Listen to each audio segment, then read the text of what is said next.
Hi folks, and welcome to another episode of Meaningful Money. Today I'm beginning a brand new series to tie in with season 19 of the podcast, which is a series of checklists which enable you to make quick progress with your personal finances. Let's get into it.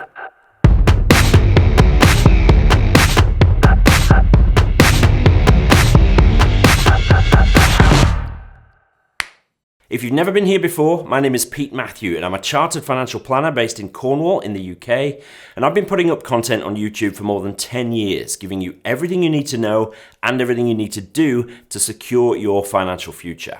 Now, pensions is an area which confuses a lot of people, but like anything, if you work through things a step at a time, you can make progress and learn as you go. So let's get into the checklist. Firstly, check your state pension. If you've ever worked in the UK and paid national insurance, then you're on track to receive a state pension one day. And it's a good idea to find out how much that's going to be. The way to do this is to search Check State Pension, and the top link will always be the gov.uk website.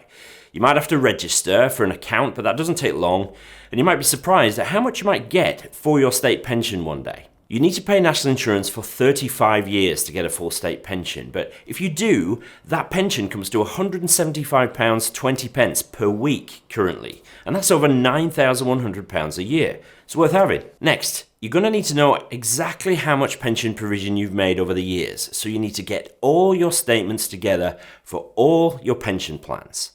Think back over your career.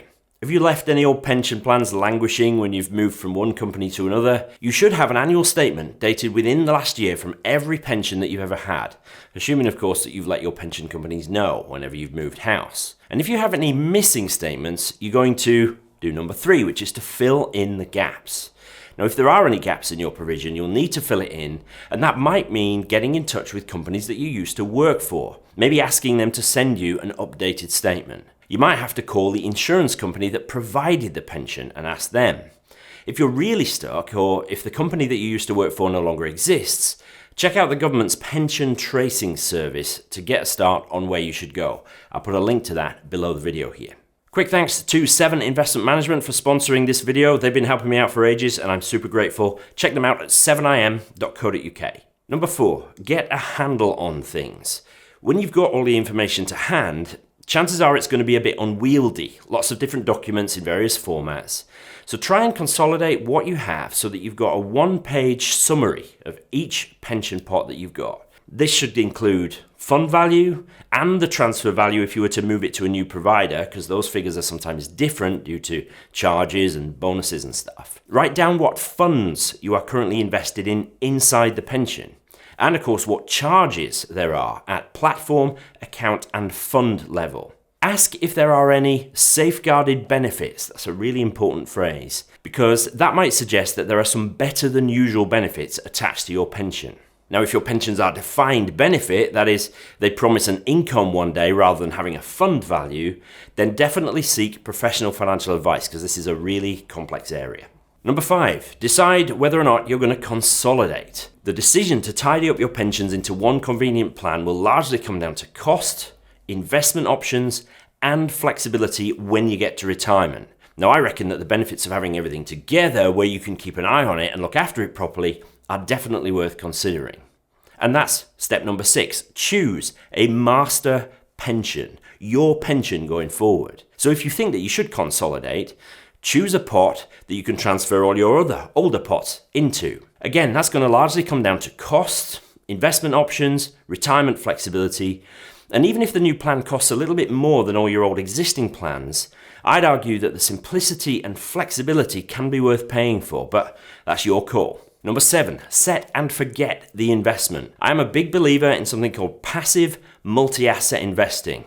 It's not a very catchy phrase, but it simply means that you spread your money over lots of different assets and all across the world. Now that sounds like a lot of work, but actually there are off-the-shelf funds that you can choose which do all the heavy lifting for you.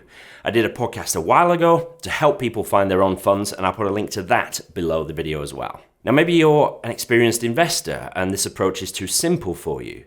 That's absolutely fine, of course. I just tend to preach the simplest option so that as many people as possible can get on board. But as you get more experience with investing, you can diversify and complexify your approach. Up to you. We're on the home straight now with number 8, which is to confirm how much you're paying into your pension and increase it. Work out how much is going into your pension every month. If you're employed, this should be on your payslip, or you can ask your pension or HR department to confirm it for you. You should then consider increasing how much you're paying in. Find out how much you can pay in that your employer will match and try and get to that point. If you're working for yourself, then try to increase your payment by just a small amount, maybe £10 a month. But then commit to doing that again 3 months from now. And then after another 3 months, keep increasing it until it starts to hurt. The small increments will make it much more palatable than one big increase later on. Pensions are very tax efficient and they're a great home for your money, but you need to know that you can't get your money back out again until you're at least age 55, and that age is actually going up before too long. Number 9. You may be able to salary sacrifice some of your income from work and have it paid into your pension. No need to get too technical here, but this is a way of giving up some of your salary, having it paid by your employer into your pension, and very often that can happen without a material loss in your take-home pay. Definitely worth considering. And finally, number 10, make sure you review things annually.